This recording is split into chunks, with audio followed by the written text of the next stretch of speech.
ఈ రోజు voting analysis ఎలా ఉందో ఇప్పుడైతే చూద్దాము. ఫస్ట్ ప్లేస్ లోకి రాము వచ్చేసాడు. ఇప్పుడు ఓపెన్ అవుతా ఉన్నాడు, కామెడీ కూడా వేస్తా ఉన్నాడు. సో ఫస్ట్ ప్లేస్ లో రాము ఉన్నాడు. సెకండ్ ప్లేస్ లో ఫ్లోరా ఉంది. ఫస్ట్ ఫ్లోరా ఈ విగ్ కూడా సేవ్ అయితే నేను సేవ్ అయ్యాను. ఏంట్రా ఈ జనాలకి ఎంత నా మీద ప్రేమ, నేనే వాడాను రా, జైల్లో జైల్లోనే ఉంటానంటున్నాను కదా, నా మీద ఇంత ప్రేమ ఏందిరా అని షాక్ అయిపోద్దేమో ఆమె కానీ ఈసారి కూడా సేవ్ అయితే.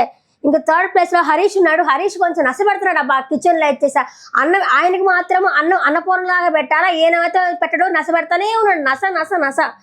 ఇంకా నాలుగో ప్లేస్ లో పవన్ కళ్యాణ్ ఎందుకు వచ్చాడో తెలియదు అమ్మా. ఈ హగ్గు స్టారు అమ్మాయిల్ని తడవడమే పనిగా పెట్టుకున్నాడు. ఏడవండి రా, ఎవరైనా ఏడవండి, అమ్మాయిలు మాత్రం ఏడవండి, నేను వచ్చి హగ్ చేసుకుంటా అంటాడు. ఎక్కడ పడితే అక్కడ తడవుతా ఉన్నాడు.